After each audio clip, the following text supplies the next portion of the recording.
This episode of the Infamous Podcast is brought to you by CBS All Access. Looking for a new streaming service to add so you can watch more stuff? Check out CBS All Access. Hit up infamouspodcast.com/CBS and you can get a free 1-week trial to CBS All Access and check out things like Star Trek Discovery, Picard, Survivor, all the other cool stuff that CBS has to offer. Star Trek Discovery, I said that already. You should really watch that. So hit up infamouspodcast.com/CBS to learn more.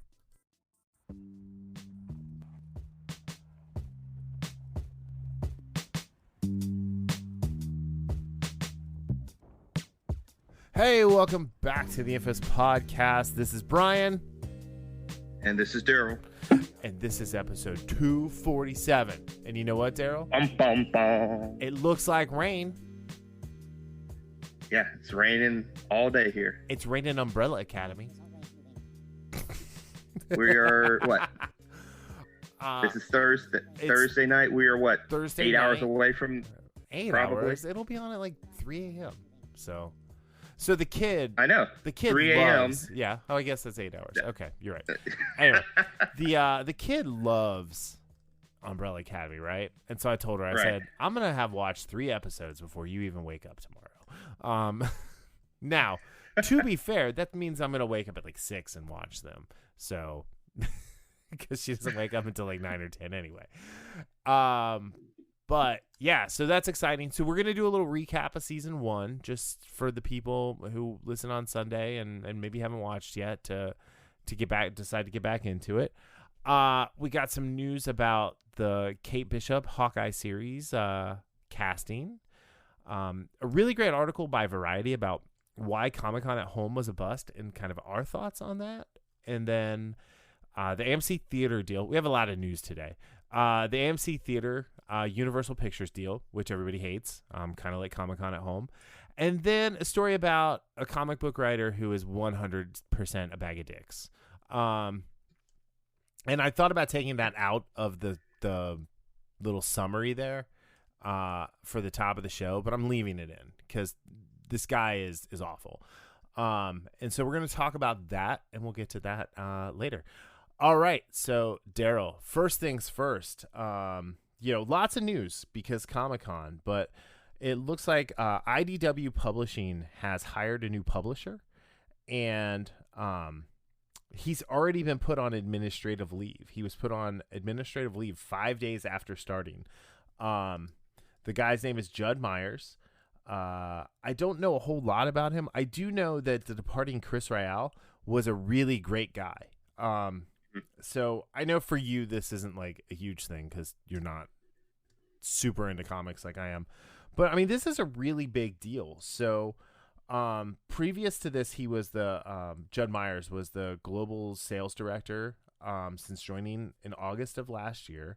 And he also worked for comic book retailer Blast Off Comics, a California store he co-owned with IDW writer Scott Tipton, as well as Earth 2 Comics. Now, there's been a lot of speculation, and I couldn't really find a definitive answer as to why he was put on administrative leave.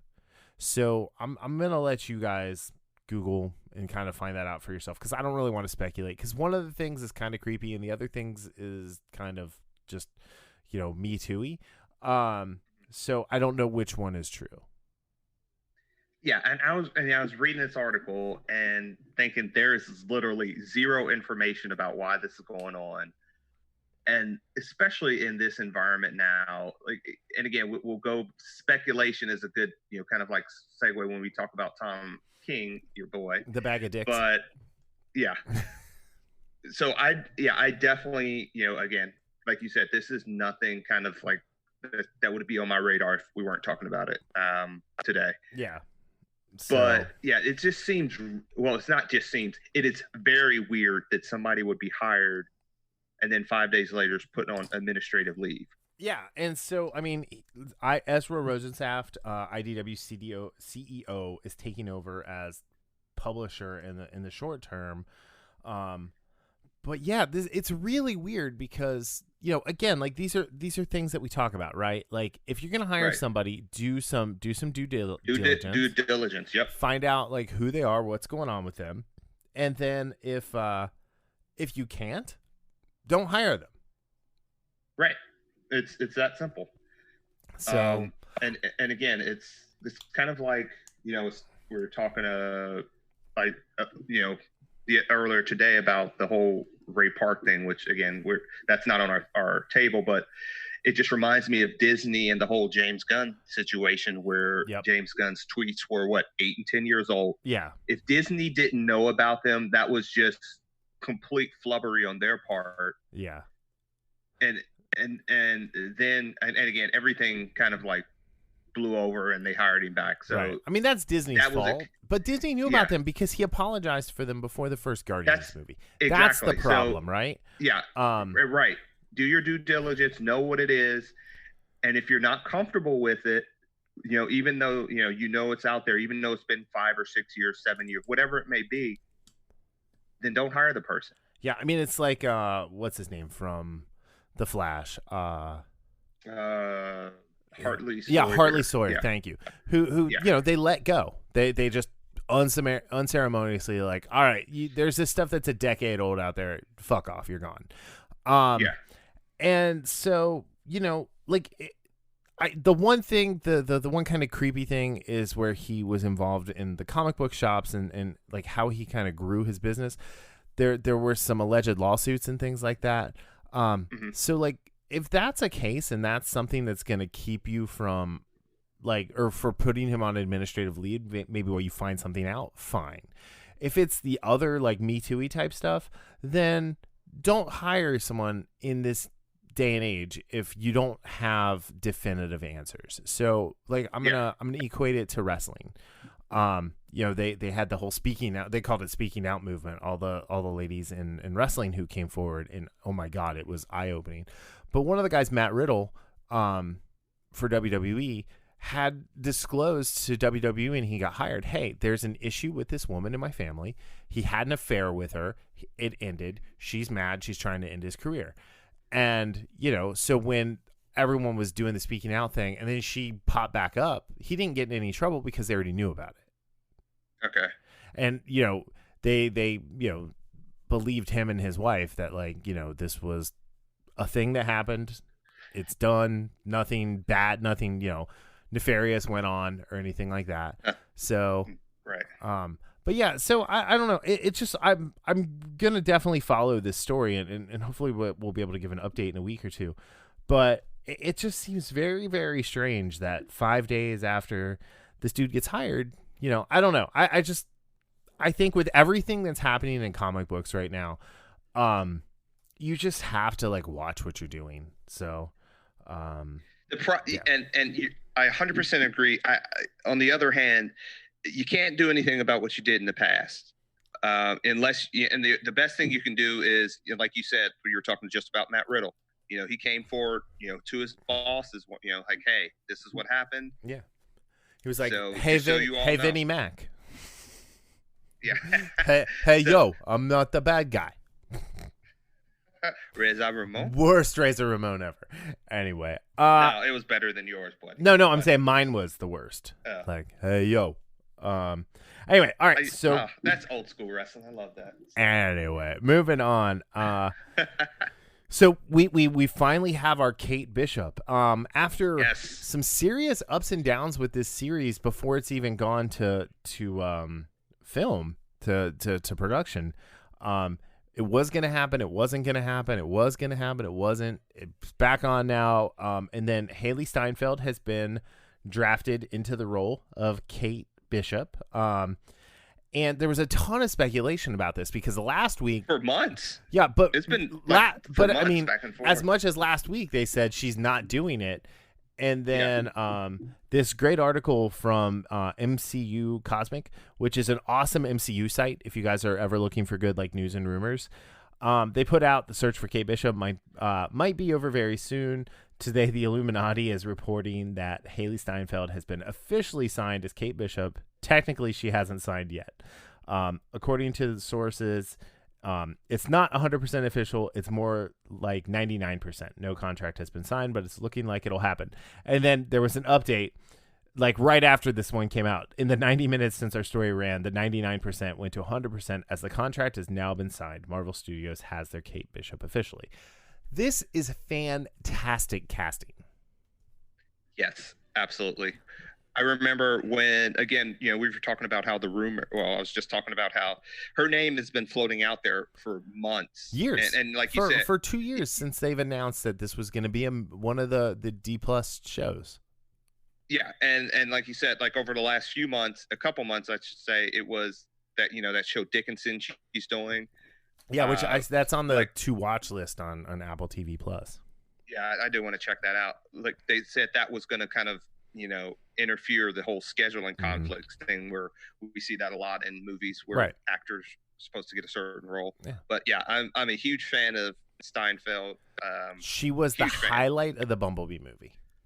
Yes, absolutely. She was the highlight of the movie. And this was the best like version of a Transformer that we got. And that's even counting the Cybertron stuff where we got to see the G1 version of characters. Like she was the best part of that movie. Great. She's really good in the Pitch Perfect series. Edge of 17, she's great in. Yeah. Oh yeah.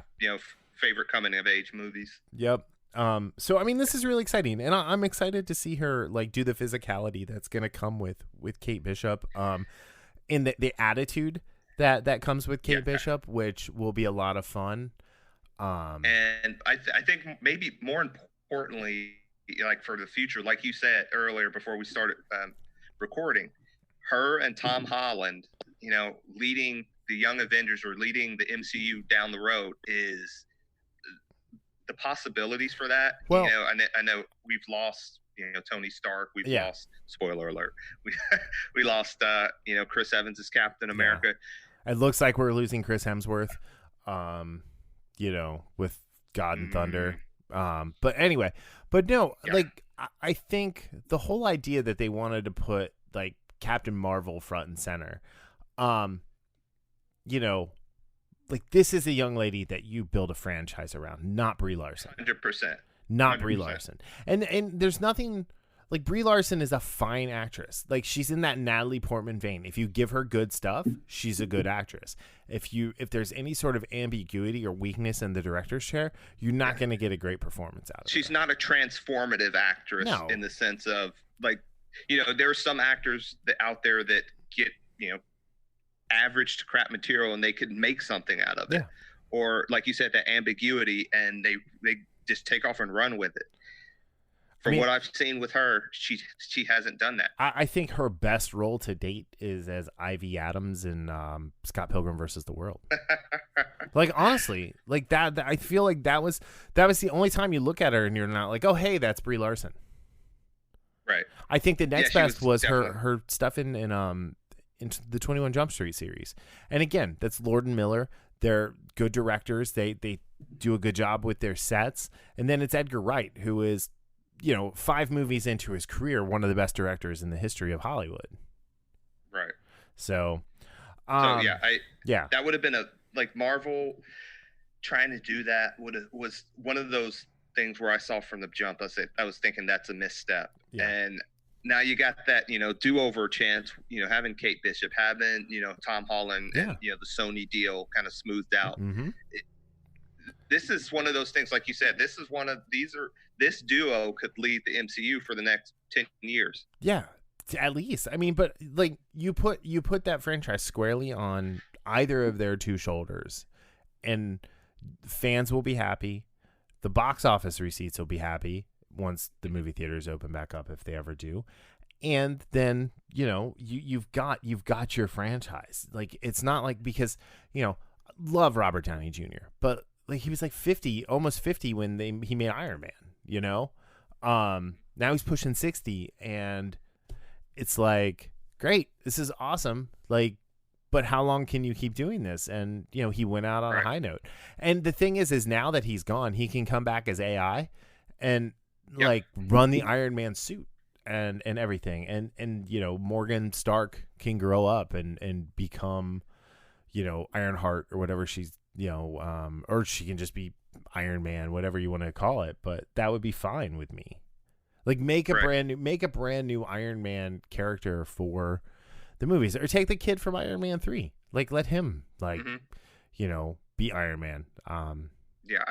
Because they're connected. I will say I would rather them not do Riri Williams, because I just don't like her as a character.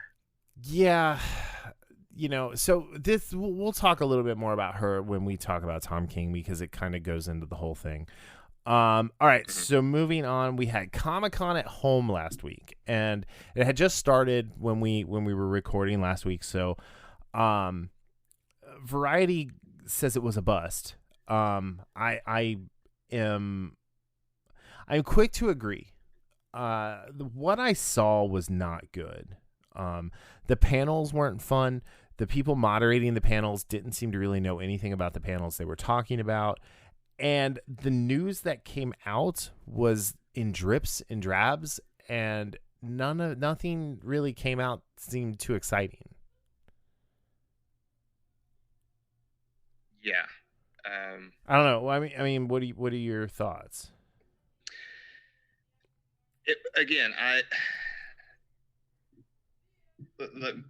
Because this is not necessarily the organizers' fault all the way, I'll say, because let's face it, being live and in person for this is one of those events that you being live and in person, not necessarily from a standpoint of news, that's something totally different, and you're absolutely right. The news that came out, they could have done a much better job with that. Yeah.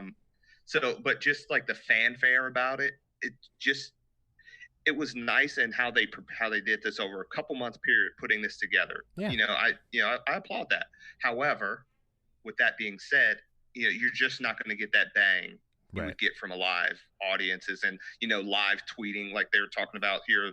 The tweets, 1.7 million or something like that in the 4 days last year. Right. And this year it was under 100,000. Well, I mean, the top like panel from YouTube was the New Mutants panel, and it logged just over 208,000 YouTube views between July 23rd and July 27th when the article was printed. I don't know what it's at right now. But that was largely due to they showed the first like 10 minutes of the movie or whatever. So people tuned in. And still, it says here, success here is relative. The 50-second ad promoting Comic-Con at home panel for the New Mutants has logged 303 views in 11 days. Now, the retrospective panel for History's Vikings, A Look Back with the Loftbrooks, performed a little better on YouTube with 218,000, but that wasn't a part of Comic-Con at home, Right. They announced that season 11 of The Walking Dead would be delayed due to the pandemic, and it was a lot of pre-recorded stuff. I found a lot of it to be just kind of a little blah. I tried to watch. I like that show Superstore on MTV, and they did a Comic-Con at home thing. It's on Hulu now. It's an hour long, which the show is only a half-hour show. I tried to watch it, and I just was like, this is stupid. Like, why am I wasting my time? Yeah, and again, this is one of the things that it's not the organizer's fault. This part is, as far as you're doing a Zoom panel, the energy you're going to get, even if everybody's engaged, is going to be much different than if they're engaged and on stage together. Right. It's because I watched a few minutes of a couple different panels, and I was bored to tears. Well, and to make matters worse, Zack Snyder was at the Justice Con thing, right? And they revealed the Superman in the black suit, and that got 260 views in less than 48 hours live. And so the thing is, one, did you hear they never made a black suit? They just color corrected it in post. No, I didn't know that. Yeah, he said that. He was like, yeah, we tried to get them to make a black suit, and they're like, we'll just fix it in post. So, little spoiler there. The black suit looked really cool, and it moved really well. So, I'm just happy that we're gonna get to see that. The other news that came out of that, which again, it's not part of Comic-Con at home, but like part of just this nerd weekend that just happened, is he said they're not going to have any of the Joss Whedon footage. Yeah, he said I'd rather have it burned. It's interesting, I'd rather burn man. this. Yeah, I mean between this and everything that Ray Fisher has said about Joss Whedon, and yeah, it's going to be interesting. I think where Comic-Con succeeds online, right? For those of us who don't get to go every year, our because like I have Comic-Con at home every year, and it's because you get to see the people who are there, right? You get the panels, you get the questions, you get the crazy cosplayers and walking up and asking a question from their favorite star of their favorite TV show, and they're in tears because they are standing 30 feet away from this person asking a question, right? It's That's the beauty of it. And the beauty is like when you learn about Bryan Cranston spent a day on the Comic-Con floor wearing a Walter White mask, right? Yeah, like, I mean, stuff like it's that. Those kind of things. Hayden Christensen walked around as a stormtrooper. Oh, that might have been at a celebration. But still, I mean, things like that. Like having gone to Star Wars Celebration last year, it's like I get it now. I understand like what the infectious, like big show in person, experience is all about. So I'm not surprised that it failed. I will say I'm happy they tried. I am. I just think maybe what you do is instead of like sticking with that moderator panel, whatever, it's you just have like do what Josh Gad has been doing with the Reunited Apart series on YouTube. Have you watched any of those? That.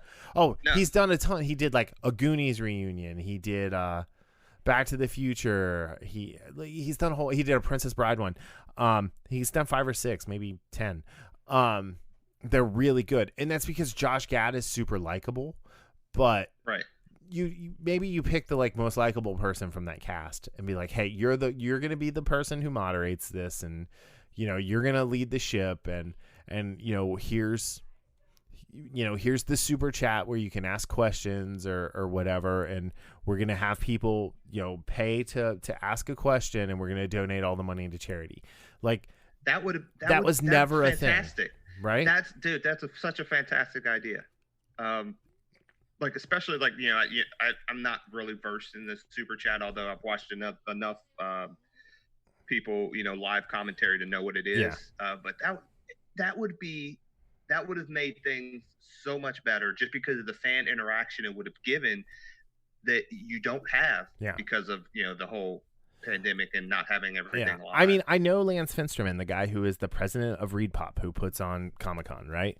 Like how they didn't think about this. Like the team he has working for him is a bunch of really very smart people who are really very passionate about putting on the best like geek conventions that they can. And they had plenty of time between the time that they canceled the live, in-person con, and they decided to do this, that they could have come up with something better. Do you think it's possible that somebody did come up with that, but for whatever reason they rejected it? No idea. So I don't understand. I don't know why they would, but So here's why I think if someone did come up with that and they're like, hey, let's do this and like let's give it all to like Black Lives Matter or something, they might have been like, let's steer clear of the politics. Whereas I think which I understand, you should. They shouldn't be political at all. 100% get that. They did there's So yeah, I don't know. It's just it made me sad, but at the same time, like it makes me hopeful that they'll be able to do it next year and it'll be in person, and it'll be good to go. Yeah. Here's hoping. Yeah, here's hoping. All right, so moving on. So Universal and AMC Theaters signed an agreement, and it turns out that just because they signed this agreement does not mean that it will happen, because all the other theater chains need to actually agree to this, and all the other movie distribution studios have to agree to this. So it's basically like you signing a contract with the team and saying, well, the players need to agree to this as well. It's like a high school kid agreeing to go to a college that he has no intention Yeah. of going to because he's going to turn pro, you know? Yeah. Like it's like LeBron when he was visiting Ohio State, Yeah. right? He was never going to go to Yeah. Ohio State. And, you know, that was the sweepstakes of which college he's going to go to and which coach is going to get suspended or fired for recruiting violations, right? Right. So, all right. So anyway, the deal in a nutshell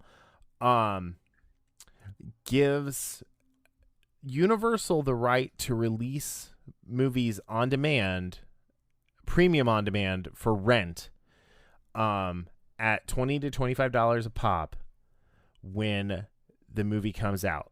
And then they have to wait until the 3 month, like 90 days after the debut in cinemas to reduce the rental fees to $3 to $6. And it doesn't say anything about sale in there. So I'm just reading this and it's like, this is so stupid. The whole idea that they would do, like that they would just agree to this, where it's like, you know what, distributors, like, one, the movie theaters need to step up their games, right? They need better technology. They need better screens. They need, you know, just kind of like in this day and age, they need to come up with a better seating option because, you know, they just do. Because I do think sitting on top of each other all the time is a horrible experience. And there's a ton of wasted space in theaters. And there's no reason necessarily to have those front row seats, you know, where you're looking straight up. Reason at all. None. No reason at all. Just greed. No. And so I saw a funny thing on Facebook where somebody had shared it where I guess a theater in France is trying to make the movie theater look like the Senate from the prequel trilogy, which would make sense. But at the same time, like, what if you're just one person? Like, do you have to like rent out the whole pod? Like, I don't know, because you're like me, you like going to the movies by yourself. Right. So this is just really weird. So this all stemmed because Universal released Trolls World Tour online at the, like, just to buy right away during the height of coronation there. And AMC got mad about it. Like, none of the other theaters really seemed to get too mad about it, but AMC got mad. I think partly because AMC knows that they're not long for this world. Exactly. Yeah. But yeah, I just, I mean, we talked about this last week. Like, going to the movies is a great experience and it's fun. It has to be safe, and it has to be something where you can still go and get like your popcorn and get a drink or an icy or whatever. And in barring any of that from happening, you know, people want to stay home. And honestly, I think renting for $20 is a bit of a price gouge. Well, that's like that automatic. I don't care what the movie is, Blackwood or whatever. I'm not renting a movie for $20. I'm just not. Right. And unless I have like 5 or 6 people over. And they've all chipped in $4. Yeah. Just like we used to do with UFC events. But yeah, but you're not allowed to have 5 or 6 people over right now. You know, you got to limit. I couldn't care less. You got to limit. You all got to wear masks then, and you know, social distance. Yeah, anyway, you're the only one who's allowed to pet Cooper. Well, that's not going to happen. People see him and they're like, "Oh, I have to pet the kitty." Yeah. But no, it's funny when you sent this article because for a split second when I read the headline, it reminded me of the idea you were talking about, how, you know, movies need to get through the video game format. And then when I actually read the article, I was like, oh, okay, this is not quite what he was talking about. This is not what I'm talking about. It also says they came to an agreement that will allow the studio films to premiere on premium on demand within 3 weeks of the theatrical debut. Yeah. So it won't even be like day and date. Whereas, like, you know, a lot of these, like, you know, a bunch of the Marvel movies actually premiered overseas first, right? They didn't even premiere in the US. And you know what happened every single time that those premiered overseas first? They were pirated immediately, and they were online a week before it came out in the States. Yeah. All right. Mm-hmm. Did that affect the box office of a single Marvel movie? Nope. No. Like, this is not going to affect the idea of box office. And what we have to do is we have to stop thinking about movies as a box office draw. You have to think of it as, how much money can I generate from this movie with a reasonable price? And I'm saying, like, if you want to sell it to me for $20 to $25, sweet. You know, that's what I would pay for a ticket and half of a small drink. You know, like maybe a quarter of a small drink. Maybe, yeah. You need to take financial aid out to eat at the concession stands. But, you know, doing it this way, I think, one, like, what's the big thing we're talking about in society right now? Inclusion.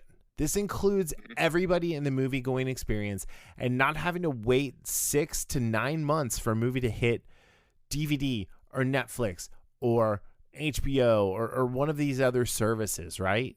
And it lets everybody actually see it at the same time and have that, you know, communal water cooler conversations about it, be it online, be it in person, be it like, you know, a Zoom chat where everybody hops on and talks about like what was great about the movie.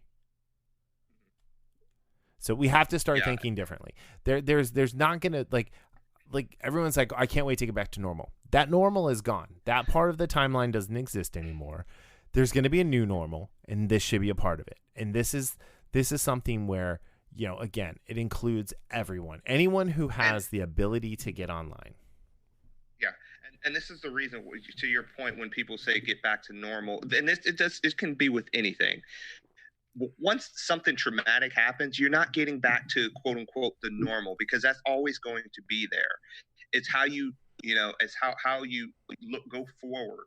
You know, it's not about going back, it's about going forward. And I think this is something that, like, we've talked about this over the years here and there, how the movie making industry does need to change. And it's unfortunate that something, you know, this tragic I'm gonna correct you one little bit there. It's not the movie making industry, it's the movie distribution industry. Yeah. Well, I would say both, because, you know, some of these outrageous prices, or not prices, but outrageous budgets for movies do have an effect on some of these distributions and some of the pricings of the theaters and stuff like that. So I definitely think the distribution has to change, but I also think, you know, Hollywood has to change. Yeah. And how they look at stuff. So, and it's just a shame that it takes something, you know, again, when everything's rolling fine, people are less apt to want to change, even if it's for the better, or as Zod says, for the greater good. Yeah. But it's and I get that. You know, there's been things in my life where things have been going well, and I don't want to change, even though I can see that going this route and taking this chance is better for me in the long run. Yeah. It might be uncomfortable, but it's better for me in the long run. Right. And I 100% agree with you. I mean, because theaters are already things like need to change. Yeah, I mean, theaters are already toying with the ideas they're going to charge more for like tentpole movies. It's like, screw you. No. Mm-mm. You know, it's just ridiculous. All right, so let's move on to our last news story, and this is a 4-article like topic that we're talking about here. This really made me mad. Really made me mad, because you have Tom King, who is a writer for DC Comics, who I actually like his work. I enjoyed a good chunk of his run on Batman up until the end when he started mailing it in. I've enjoyed his Strange Adventures, the Adam Strange comic, because we don't have enough Adam Strange in comic books right now. And then his Mr. Miracle was well received, and you know, I actually like the big maxi series he did. I cannot think of the name of it right now, but anyway, so he tweeted on the 24th, and I'm gonna read the tweets because he's since taken this tweet down, but he said, today DC put out an alternative cover to Rorschach by Jay Lee, who has also done covers for Comicsgate, a hate group. DC does not consult creators on alternative covers. I reached out to them to express my deep disappointment. As far as I'm concerned, this is the cover to Rorschach #1, and showed the standard cover, right? All right, so this is the whole thing we talked about a couple weeks ago with the cancel culture, right? Right. So instead of going to his colleague and being like, hey, what's your story with this? Because, maybe I don't agree with your politics and I don't want you on my book. Well, guess what? That's not really up to Tom King. But to come out and to put it this way, it's gross. It's 100% gross. Now, here's the thing. Comicsgate, I had to look it up. I didn't know what it was. Because I don't follow that kind of like Twitter drama. So Comicsgate is a hashtag on Twitter. It revolves around writer, artist Ethan Van Sciver and a group of people who they don't want forced diversity in comics, right? So remember a couple months ago when you shared that article with me about the 2 new Marvel characters? Yes. Safe Space and Snowflake. Yeah. That's what these people are complaining about, right?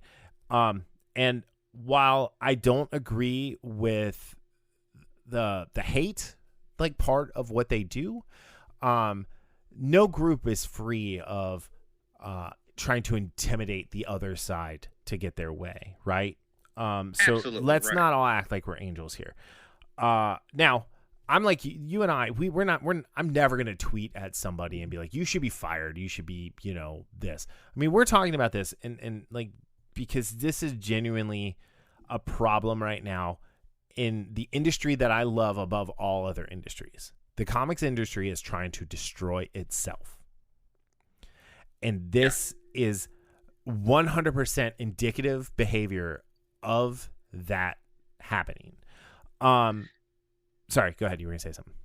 So, and again, this might be apocryphal, but I'm listening to a book where they're going over some of the stuff with the history of some of the older founders of the nation, some of the older presidents, and one of the thoughts was, and again, this was that Abraham Lincoln said, if he was upset at someone, he would write a letter, kind of detailing all of his feelings about this person, and then he would put it in a drawer and come back to it the next day. Yeah. The problem with social media, and this is the problem I've seen since the beginning, is that people have access to it from their pockets. They can just type a few letters, hit send. They don't think about it. And you would think something like this. Yes, you would understand it if kids did this, because kids are impulsive. Kids don't think. Kids are basically dumb. I've been a kid. I know we're dumb because we're smart, but we're dumb. We think we know everything. The fact that this is happening more and more with adults, right? So disheartening. Well, and in this instance, it's an adult who claims to have who allegedly worked for the CIA. You have to have extreme EQ to work there. You have to have extreme emotional maturity to work there. And dude, if you can't do that, stay the fuck off of Twitter. Yeah, and plain and simple. Like, and I was telling you about the Ray Park incident. Yeah. And here's an example. And my response wasn't actually like vitriol or anything like that, but I was like, when someone said that Disney had no choice, I was like, yes, they did, and I explained about a little bit. Right. And then you know what? I looked at that and I was like, I don't even need to put this on here, and I just deleted what I was going to say. Yeah. People, they're not going to listen. They're gonna yell at you and call you names, and because here's the thing. In Tom, I know you're not listening to this because I've actually said nice things to him on Twitter, like, hey, I really like this issue, and he replied, nerd. Great, awesome, whatever. I am a nerd, I own it. But like, not everyone has to agree with you. This is the problem: is you have all these people who sit in their room in front of their keyboard and think, this person in Alabama doesn't agree with me. This person in California doesn't agree with me. This person wherever doesn't agree with me. I have to do something about that. No, you don't. Mm-hmm. You don't. Right. Because everybody learns in some way or another. Right. And you were just talking about emotional EQ. The emotional maturity of people, like social media has, and again, I'm not going to blame it all on social media because people make choices. Right. But social media has had a major hand in just the devastation of people's emotional maturity, or lack thereof, I should say. Yeah. Like, No, you're because right. someone says something to you online, you get upset and want to cancel them, Mm-hmm. or you call them names because they don't agree with your take. And it could be, and again, it was funny. This was a few years ago where this person made a video on something on YouTube. I can't remember what it was, but I made a comment. I was like, I disagree with everything you said, and I explained why. Mm-hmm. And his response was like, "Thank you very much for being so cordial in Yeah. your response to that." There's no other And reason to be. Now, here's right, the thing is, okay, so he posts this, and things blow up, and it says here, several hours later, King issued another statement on social media noting that he'd spoken with Lee directly, and not only is the artist not on social media, well, he's not on Twitter. Jay Lee has an Instagram account where he shares one of right. two things: what he's working on that week, or a picture of his dog, and we'll get to that in a second. And he says, the artist is not on social media, but didn't know Comicsgate existed, doesn't support their views. King also indicated that things were all, quote, all good regarding Lee, and it was a good outcome. Okay, so I'm gonna get to that other thing in a sec. So, one, Jay Lee is Asian. Jay Lee's wife, who is also in comics, is Asian. The whole idea of Comicsgate would be to keep those people of color and other ethnicities and everything out of comics. So Jay Lee is not a Comicsgate person, right? Like, just by nature, he can't be. All right. So Jay Lee responds to this, and like, this is so much fun to talk about. So he responded on his Instagram, talking about how their dog went down to see a specialist in San Diego, did not survive. The dog died due to complications of the surgery. So they were going to get their beloved pet, who was cremated, and they were going to spread the ashes. And on the way down, it says here, I'm writing this because I'm angry. This is from Jay Lee's post on Instagram. These irresponsible tweets are not harmless. They do not just go away. They have real world consequences. They can take away your job, your life, your memories. June and I were robbed of a special day. So no, we're not all good. So I love that. Here's the thing, is Tom King did not think, plain and simple. Mr. King, please think in the future, because I would like to continue buying your comics, because like I said, I enjoy your work. I feel like I'm saying this because I'm holding you to a higher standard that you should be holding yourself to as well. And this is sad. I mean, this guy was going through a tough time. Like imagine if Cooper died. Imagine like how I'd be if Toph died. Like, right. I mean, this is a part of your family. So going on, and and so he says, this is the start. This isn't the start of a conversation. This is the end. So please don't drag me into a world I never wanted to be a part of, nor will I ever want to be a part of.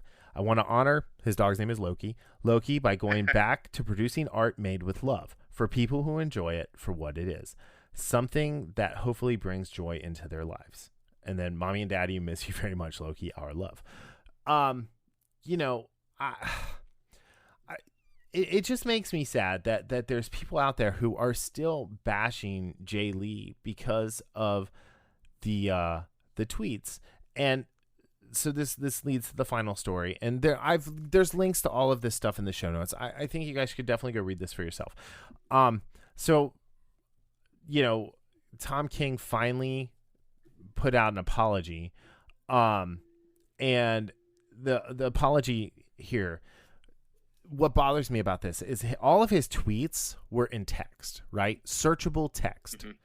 All right. The tweet was the apology was a picture of something he wrote in like the notes taking app on his phone, and then put the picture up, which is not searchable, right? So he's still underhandedly saying like, I don't believe what you're saying, Jay Lee.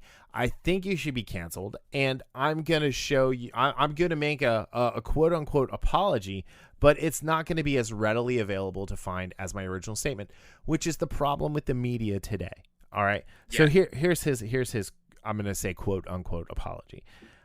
As I've done privately, I'd like to publicly apologize to Jay Lee. What about his wife?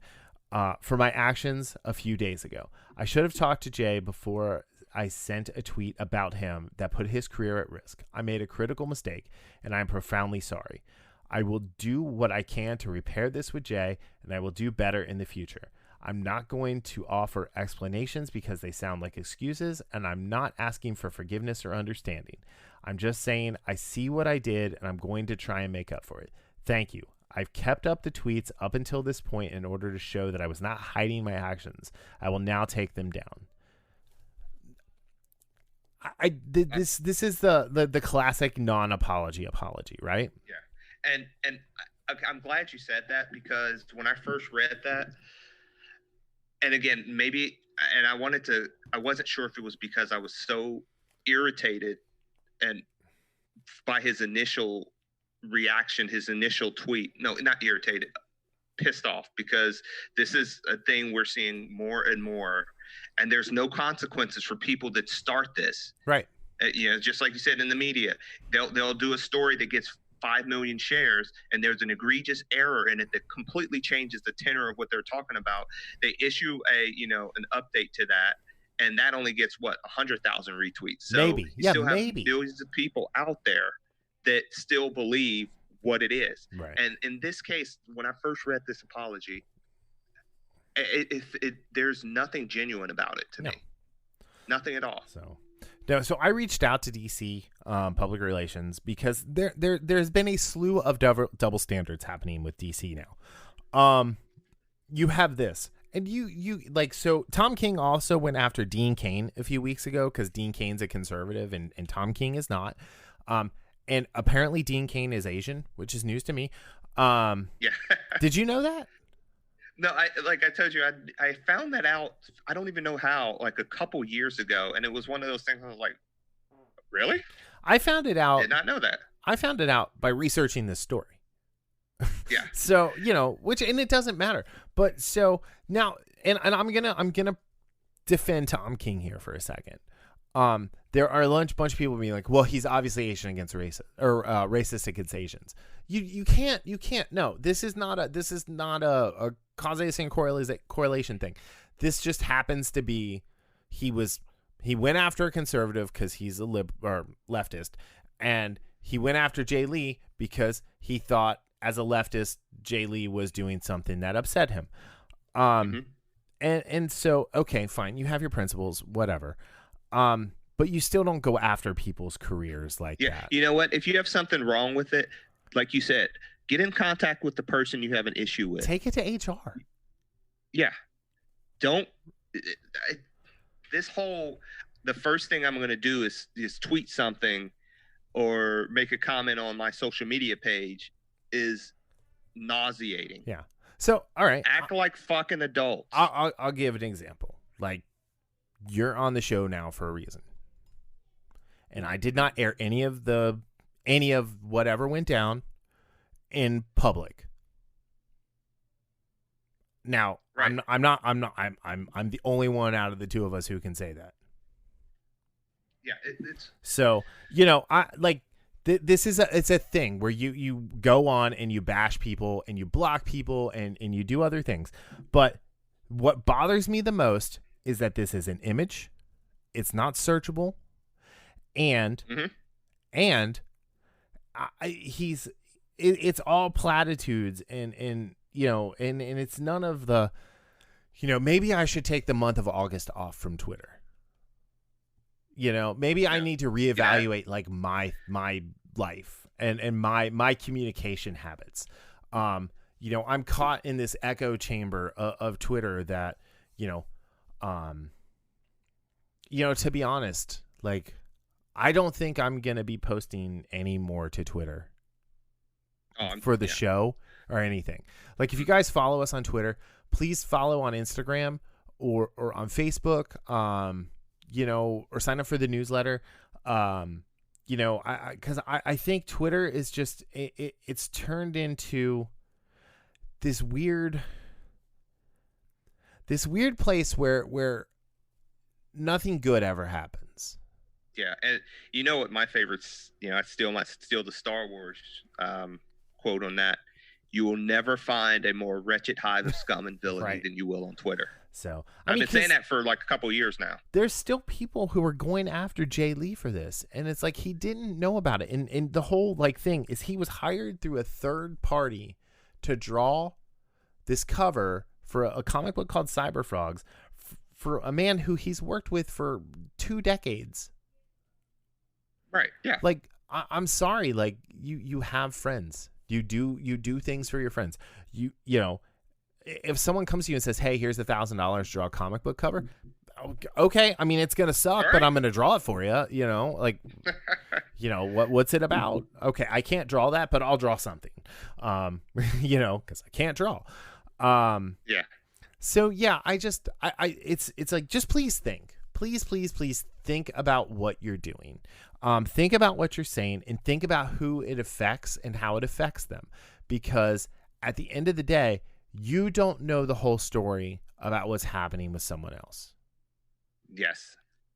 Couldn't have said it better. And I don't mean to sound preachy. I really, really don't. And you know, I want everyone to get along. I want people to have differences. I want people to have logical and not even logical. I want people to have thought-provoking and you know, core-changing conversations. But we don't get to do that anymore because of shit like this. Right.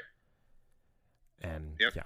You know, we keep saying we're going to like be less political about the stuff we're talking about. And, like we've just been going down a rabbit hole further and further. Can movies please come out again? Yes, please. But you said this earlier about how the comics industry is kind of like eating itself with all of this high school drama type on Twitter. Okay, so comic books do not sell like they used to, right? Like a top selling comic book now sells like 500,000 issues. That's like the pinnacle. That was like the Walking Dead for the last like 6 issues, you know? That's like a weird like number one, or the introduction of Punchline, Joker's daughter in Batman 92 under James Tynion. But like, you know, you see they keep pushing for like inclusion and diversity and you know, that's great, and especially when they come up with new characters, and I'm all for supporting a new character, right? But the problem, and I think this is where the Comicsgate people get into trouble, is it's when you take like a character like Iceman, right, and you decide after 70 years 50 years whatever it is, he's gay. Yeah. Right. Like just make a new character. Make a new gay character who's awesome and as kick-ass as Iceman has ever been. Don't like change the fundamentals of who that character is on a whim just because you feel like it, because you're trying to play to an audience. And that's always been my problem with the whole diversity angle in, well, just in anything. It can be done well, and there are many, many, many, many examples of it being done fabulously. Mm-hmm. You know, from movies, from TV shows, from comics to books, anything you could talk about. Yeah. And then there's other ones where, like you said, they're just changing it to change it up. And it doesn't necessarily, it's not just diversity. It can be anything, but like when you're doing something for the wrong, again, it's gone about like, what are your reasons of doing it? Do you want it to be about diversity or a compelling story that just happens to have a character that's black or Asian or female? And we'll go back to Warrior Nun. They handled that fantastically. Yeah, absolutely. And we don't even have to mention what it is, because that's how fantastic they handled it, because it was completely organic to the story. Yeah, absolutely it was. And of all that group of party hopping douchebags, like Chanel's the only one I want to see in season 2. So yeah, it's a strange time. It really is. It's a strange time. And you know, like I think the example is Squirrel Girl is a really good example. They keep trying to like shove Squirrel Girl down everybody's throat. And a Squirrel Girl comic will come out every year or so. You know, year 12 to 18 months, they'll try to launch a new Squirrel Girl comic, and it'll do all right for 2 or 3 issues, and then it goes where it's selling like maybe 10,000 issues. Like it's just not doing well, because Squirrel Girl's not a character that is interesting or fun. Like she's a novelty, right? She works best as part of a team, not solo. Right. Like they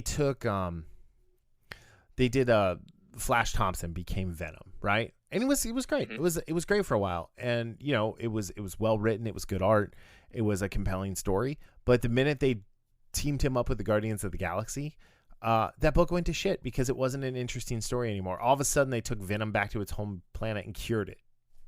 Okay. That's not fun. Okay. Like you just ruined another character to make this one character sound interesting, but it was much more interesting when he was fighting with the symbiote to make it do good. So I don't. It's that conflict. Yeah. Yeah. Anyway, all right. So yeah, comics, please just do better. Please just keep telling good stories, or get back to telling good stories, and just leave the rest of it alone. I've been catching up on stuff because of everything, and I'll say it. The Dr. Aphra book, she's one of the most refreshing new characters in Star Wars. And hopefully, I don't know about that. Hopefully they make like maybe an animated series with her or a live action series or whatever. And go from there. But all right, let's move on. So Umbrella Academy. I'm stoked for season 2. I imagine you are as well. Oh, absolutely. Okay. So in case you have forgotten, the series is based on the comics written by My Chemical Romance lead singer Gerard Way. And I guess the summary is really easy. On one day in 1989, 43 infants were inexplicably born to random unconnected women who showed no signs of pregnancy the day before. 7 were adopted by billionaire industrialist Sir Reginald Hargreeves, who creates the Umbrella Academy and prepares his, quote, children to save the world. In their teenage years, though, the family fractures and the team disbands. Let's fast forward to the present time when the 6 surviving members of the clan reunite upon the news of Hargreaves' passing. They work together to solve a mystery surrounding their father's death, but divergent personalities and abilities again pull the estranged family apart, and a global apocalypse is another imminent threat. The first season of this show was such a surprise. Yeah. Because it went so far divergent of the comic, much like Warrior Nun. And I think you and I will probably keep going back to Warrior Nun as like just kind of a really good example for a lot of things lately. Even though it's not the best show, it wasn't the best story, but it did a lot of things. It just did a lot of the little things right. And this one did a lot of the little things right as well. Fantastic cast, fantastic writing, amazing use of music. But yeah, I don't know. What do you think? Yeah, it's we talk about so I rewatched the first episode a couple days ago. I haven't been able to get into everything else lately because it's just been so busy with work. But once again, the dance scene in episode 1. That's when, what was it, maybe 15 minutes into the show, 15 or 20 minutes, I don't remember. It's like the halfway point of episode 1. Yeah, and shows them all dancing. And, well, first of all, you see the conflict between everyone. They're just like the summary said, fractured. They're petulant. Yeah, they are an absolute, like, they are the poster children of a dysfunctional family. And their personalities are so different, and just so different that you see that from the start. That's one thing that the first episode does a great job of, is showing just that the tension between everyone. Right. And then you have the dance. Once they get to the mansion after they learn of their father's death, they have the dance to routine, Tiffany's. I think you're alone now. Yeah, that's awesome. Yeah. And that's when I was like, okay, this show is, I still remember when I first watched it, because again, I didn't know what to expect. I think I read a few issues because I heard about it, and I was like, okay, let me check this out. But I was by no means a fan of the series beforehand. Yeah, I did not read the comic before I saw the show, and I love them both equally for different reasons, and especially for their differences. Right. So, yeah, that pilot episode really gets you into who these people are. So a funny production note is each one of them, their dancing was the very first thing that they filmed. Oh, really? And there was nobody else on set, just them by themselves in their little cubby room. That is awesome. Right? Like, yeah, that's little. I love hearing little things like that. That's so awesome. yeah, there's a great video on YouTube with the guy that plays Luther and the guy that plays Klaus, because the guy that plays Luther was Dickon Tarley in Game of Thrones. Yeah. And Klaus is and Irish. He was in Black Sails. He was oh, okay. I still gotta watch that. I still gotta watch Black that. Sails is amazing. It's been on my Hulu watch list for years, and I've never started it. And it has one of the best intros out there. All right, cool. Of any show. And that's Stephen S. Tonight, right? Yes. Yeah, I gotta watch. I believe that. so. Anyway, so they were doing this, like they were riding around London on the subway, just talking about the production, and Tom Hooper, who is Luther, shared like he does that little crab thing with his hands back and forth. And that came from, he was out at a club with some friends, and this girl came up and just started doing that in front of him. And so when they're like, just dance, that was the first thing he thought to do. So, all right. So the first episode they all come back together, right? They come back to the Umbrella Academy headquarters, mansion, house, where they find Reginald has died. Well, they find that through the news. And they were all in different parts of the world and time and space. So you have number one, who is Luther. In the comic, he's also known as Space Boy. You have number two, Diego, who was also known as the Kraken in the comic. And then I believe it was Allison was next, number three. Yeah. Okay. So Allison is number three, and she is the rumor. And then number four was Klaus, who is the seance. And I really wish they would have used the comic names more with the code names and stuff than they did in the show. And then you have number five, who goes off into the future, and he's just number five. We don't know his name yet. I don't think their robot mom had named them yet when he disappeared. And then you have number six, which was Ben, who is the terror. And then you have Vanya, who is number seven, who becomes the white violin at the end of the first series of comics. So it was funny when I wrote down the names, where I had like little kind of like for them, like for Luther, I had like he's like the dutiful son. He's the one that he's Cyclops. Is always He's my favorite character. Shocker, right? Yeah. For Diego, he's like the crime fighter, but he's like the mama's boy, but he's also the one, he's always trying to prove himself to be as good as Luther. Right. He's like Jason Todd. Yeah. Alice, that's a good one. Allison is like the burning star in the sense of, with her, Hollywood and everything. Yeah. Klaus is that troubled child who gets involved in it, which again, we know why he does, because he can see dead people. Five, I think, is more like Hargreeves than he would admit. Yeah. In certain ways. And I don't know if they mentioned it on the show or not, but in the comic, Five and Luther are brothers. They actually have the same mom.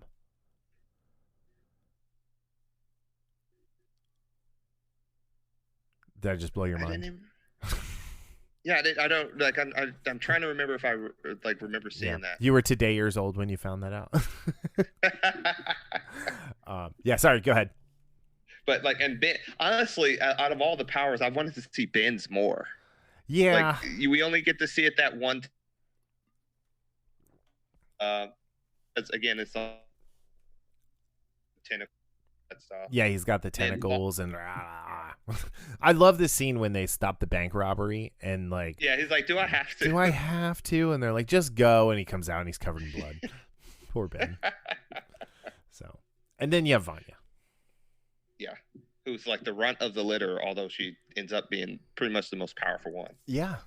So, it's really interesting. In this first episode, I love the coffee shop scene where or the donut shop where Five just kind of takes everyone to task. You know what it reminded me of? X2 when Nightcrawler infiltrates the White House. Yeah, it's really, really close to that. And a good use of teleportation powers. Yeah. But yeah, and then it shows how much ass you could kick if you could teleport like that. Right. Shield actually did a really good job with some teleportation fighting on this week's episode. Agents of Shield in its final season. Okay, so episode 2, we get 5 showing up to Vanya's to talk to her about the end of the world. Vanya thinks there's something wrong with him. We're introduced to Cha-Cha and Hazel. Cha-Cha, being played by Mary J. Blige, is fantastic casting. She was so good. Yeah, I love that chemistry between them as partners. Yeah, and the funny thing is Hazel is Cameron. I can't remember his last name, and I didn't write it down. He's the serial killer from the first season of Mindhunters that Jonathan Goff's character is talking to the whole time. You're absolutely right. The two of them are great together.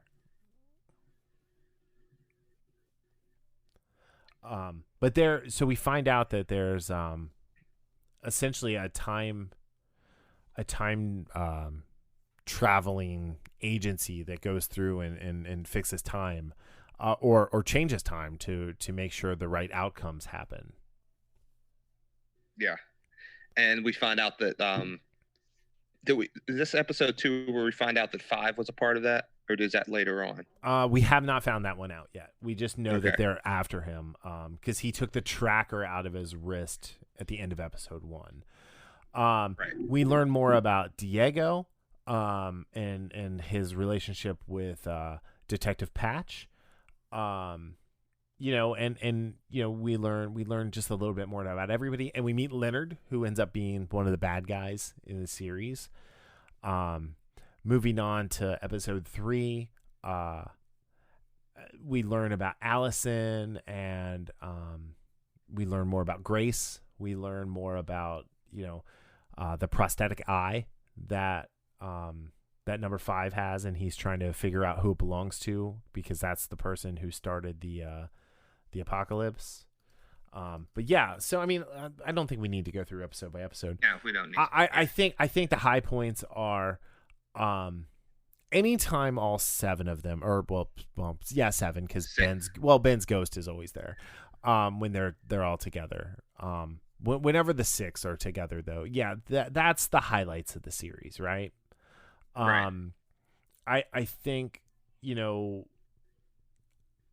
whole unrequited love between, like, romantic love between Luther and Allison is a really interesting and creepy at the same time subtext that's going on.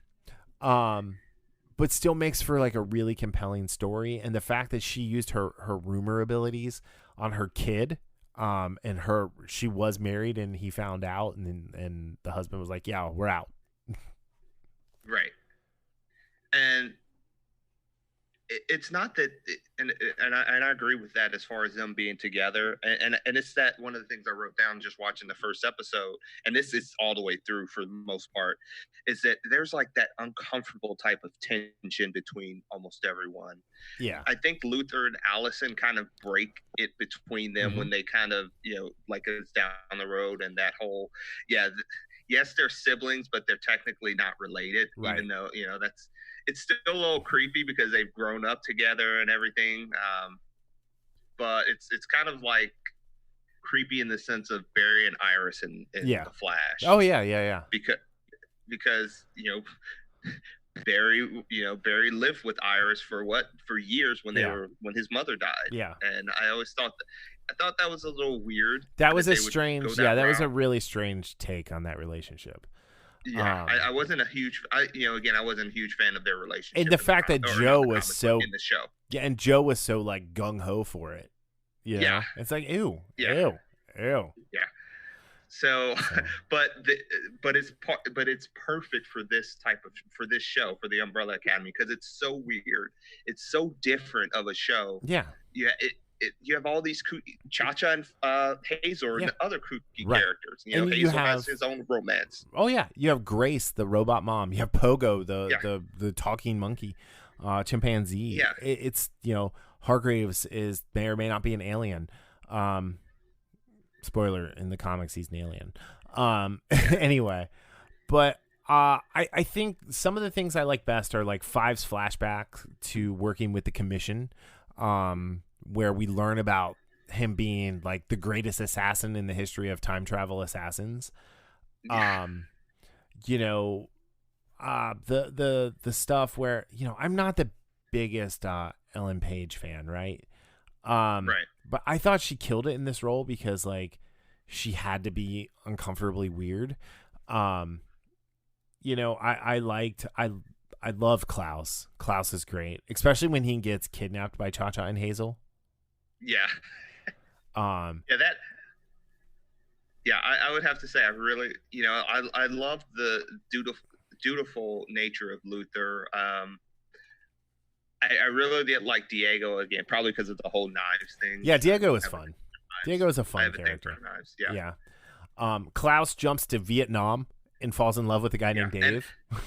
I really like that backstory of him, being, doing the whole, and when he comes into that VA and there's a picture of him on the wall. Right. But like every character gets their moments, and that's one of the things I like about like a lot of the MCU movies and a lot of the their team up movies. Everybody gets a chance to shine, right? And again, but it's that tension between everyone that because at first they're not sure the motivations of any of their siblings. No. And they don't trust each other because they don't know each other anymore, and they have is the preconceived notions of what they were like when they were teenagers. And like we said earlier in our discussions about other things, when you're teenagers, you're pretty much stupid. You're dumb. Yeah, I mean, like you're dumb. Like, and if you like, who wouldn't want to go back in time and bitch slap their teenage self and be like, "Oh, absolutely, don't do this." What were you thinking? Yeah, what were you thinking? Shopping cart tag in Myers at 3 a.m. is not a good idea. Yeah, so dude, shopping cart tag still my greatest invention of all time. It should have been an Olympic sport. It's funny you say that because when I lived in Florence, like when we started hanging out in 2005, I still remember going to Meyer a couple times and seeing kids doing that. So shopping cart tag is you need 10 people because it's 5 teams of 2. One person pushes the cart and one person is in the cart. You designate someone as it. Everybody else runs out to the end around the store with their person in the cart, and the only way that you're not it anymore is if you can knock that cart over and knock the person out. It's just such a terrible idea. Yeah, we knocked a stack. We knocked one of those stacks down with like stuff on it. So we were banned. We got kicked out and banned. It was sad. Anyway. Like I think another highlight is like in the last episode when they're in the theater and Vanya's going full supervillain and the Commission's troops are in there trying to take the family out, and then Klaus manifests Ben's physical form and his powers, and it was such a cool scene, and it was really, really good, which leads to like the preview for season 2 where I thought Ben was real, but now I'm thinking Ben doesn't ever get his body back and he's just a ghost haunting Klaus because he says ghosts don't time travel. But I don't know. There's also the scene where they're bitch slapping each other, like they're fighting. I don't know. I'm really excited for tomorrow to find this out. Yeah, I haven't watched. I know they showed the first couple minutes of the first episode. I think they put that. Yeah, online, I didn't want to watch it. I didn't watch it. I'm just gonna. Yeah. I don't want to watch the first couple minutes and be like, all right, let's. Yeah, so I'm really looking forward to tomorrow. Tomorrow. And Kate, the lady from Grey's Anatomy. Yes, and Private Practice. Yeah, but I never watched that one. But she's the head of the commission. She is awesome as well. She's a fantastic foil for number 5. Yes, absolutely. But I think just kind of to just remember, because it's been since 2018, 2019 that it came out. It's been, it was February 2019, so it's been a while. It is a fun and kooky show. It's a very weird family. It's a very weird story, which I think you would come to expect from Gerard Way. But it's full of story. Mm-hmm. And character, which is important and fun and worth watching. Yeah, because this is one of those. It's so important because for the character aspect for me, because the story itself is kooky, like you said, but without the characters keeping me there, I don't know if the story would have been. I don't know if I would have stayed for the story. You know, if the characters weren't so just so damn fun, and even in their most uncomfortable moments. Yeah. So it's that great blend of that kooky story, weird and disjointed characters who are very well fleshed out. So just kind of real quick, because we just kind of named them, but so Luther has superpowers. He's they all have superpowers. Luther has super strength, some amount of invulnerability, but he was the only one who stayed. He got hurt, and he got an injection, and now his torso is that of an ape. In the comic, he gets hurt, and they transplant his head onto an alien gorilla, which I really wish they would have figured out a way to do that. Because the design, the CG, the design of Space Boy in the comic is one of the coolest things. And there are a couple really great statues, mannequin statues, of Space Boy that Dark Horse put out that go for a ton of money because they're impossible to get. Diego, his powers, he throws knives and can control them. In the comic, he has a control over his lungs, and he can blow things around and move things around that way. So he will throw a knife and make it move, kind of like Yondu in a way. Oh, so yeah, I wasn't sure if that was he has some type of telekinesis with the knives. Or... So yeah, in this, because you see a couple times where he'll throw it and it'll do that wanted curving of the bullet type thing. Allison, obviously, she says, "I heard a rumor," and then will be like, "You're gonna shoot yourself in the face," and that's what they do. So she's got the power of mind control and manipulation. That's a hard word to say. And then Klaus is obviously, we've talked about him. He communes with the dead. The scene where he finally gets to talk to Hargreeves in the Great Beyond is fantastic. That's another highlight of the season. Number 5 is a teleporter. Ben houses a creature from another dimension in his body, which he can then let out, not all the way out, but kind of open up and let it come out and do bad things. What is it? What do they say in wrestling? Bad intentions. To be, the powerhouse. And then Vanya, who we think doesn't have powers until the end, it turns out she has a pretty strong telekinetic ability. But what it turns out is she manipulates sound waves to do things, and she kills a number of nannies before Hargreaves figures out to build one, which is Grace, which was another fun scene, albeit really creepy, watching a little girl just indiscriminately kill a bunch of maids. Yeah, that kind of reminded me of The Expanse, when I think of, poor maids and nurses dying at the hands of kids. Yeah. And then her powers, she actually destroys a part of the moon and has it fall down on Earth, ending civilization. So, and then at the end they jump back in time.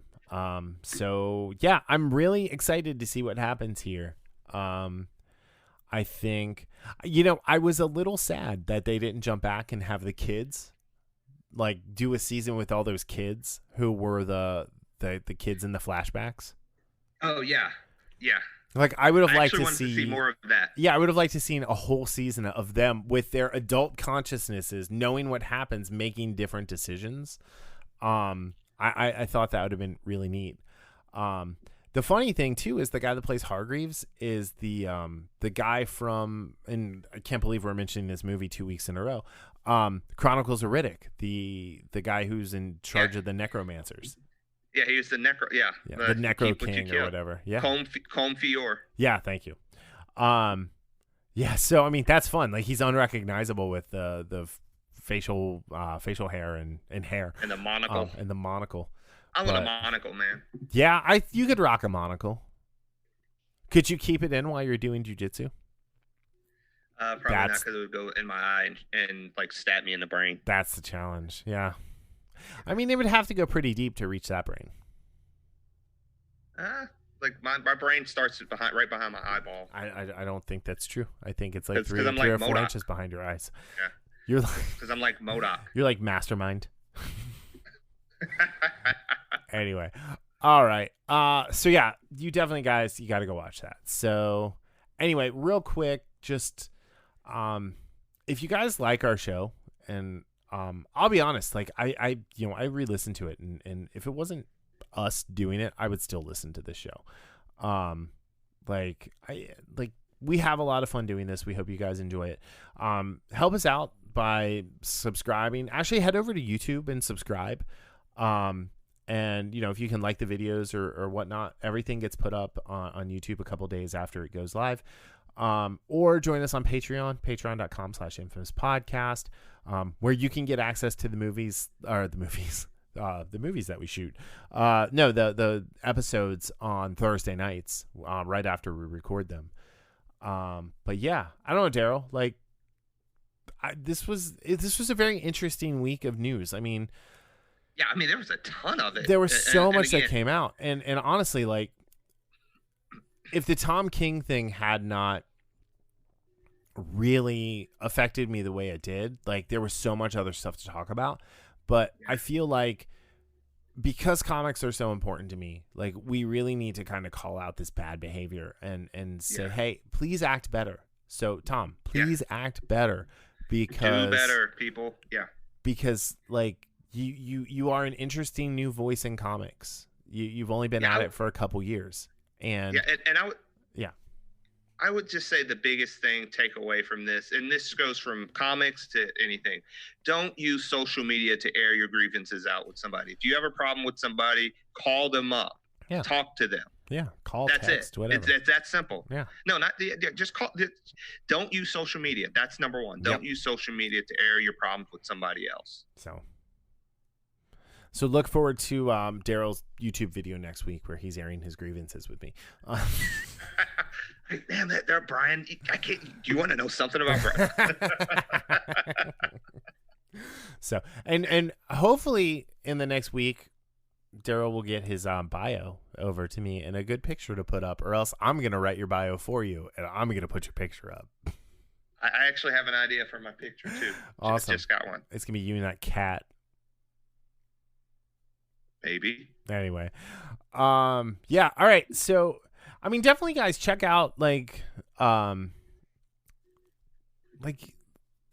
think if you can get to a local comic store and go and check it out and pick up a comic, like a trade paperback. They're collections of comics. If you haven't done it before, go in there and just grab something. If you like sci-fi, check out Saga. If you like superheroes, check out Invincible.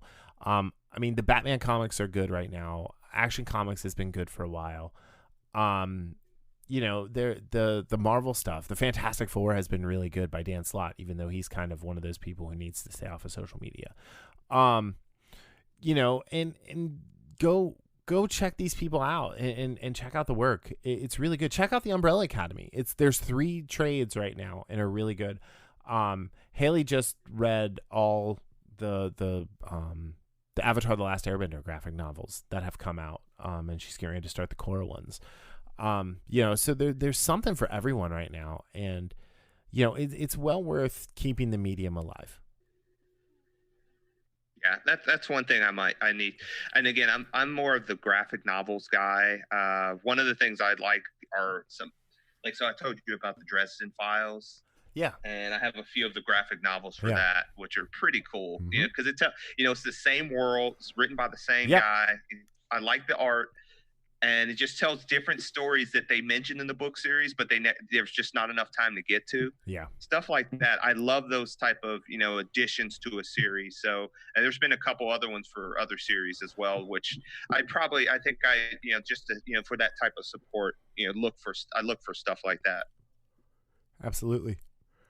But yeah, and check out Malik Raining from last week. That was a really good book that we talked about. When did you say episode 2 or episode 2? When did you say I don't know issue number 2? I don't know. He didn't tell me. Okay. But yeah, so yeah, just go pick up a comic. Actually, you know what? Go pick up like the DC Rebirth stuff that Tom King did. Check it out. It's an interesting take on the character. It adds a different sense of realism than like the Nolan Batman, but at the same time it's still pretty fantastical. And if you like Adam Strange, Strange Adventures, it's only in the 3rd issue. It's an adult book. It's the Black Label book from DC, but it's really good and it's really well worth a read. Heroes in Crisis, that was the one where Heroes in Crisis is an interesting book, Daryl. You actually would like this. There's a place called Sanctuary where all the heroes can go to like seek psychiatric help. And it's an AI that was set up by Batman and Superman and Wonder Woman that like the heroes talk to, and it helps them work things through. And then somebody finds Sanctuary and kills everybody there.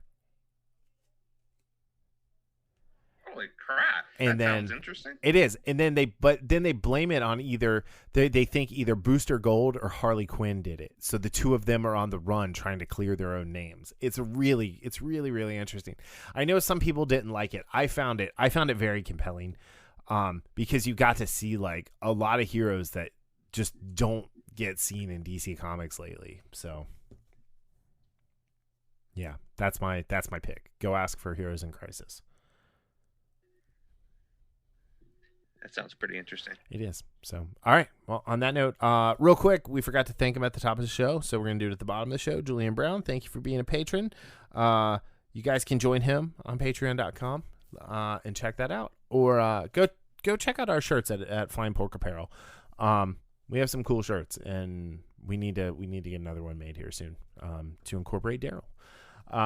But yeah. All right, dude. Any last words? Nope. Just like I said, if you have problems, talk them out. Also, check out your comic book stores. All right. We'll see you guys next week. Bye. Bye.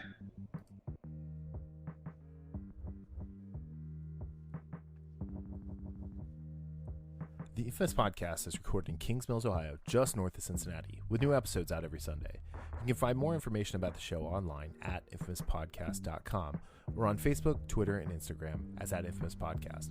You can subscribe to the show on Apple Podcasts, Spotify, Google Play, iHeartRadio, or your favorite podcatching app. If you're enjoying the show, consider giving us a 5-star review on Apple Podcast or check out our Patreon at patreon.com/infamouspodcast for our new tiers and rewards. The Infamous Podcast is hosted and produced by me, Brian Tudor, with music provided by Michael Henry from meetmichaelhenry.com. You can find me on social media on Facebook, Twitter, and Instagram as @BrianTudor. So, whenever you're listening to the show, have a great day, night, evening, weekend, whenever it is. And we'll see you next time. Later.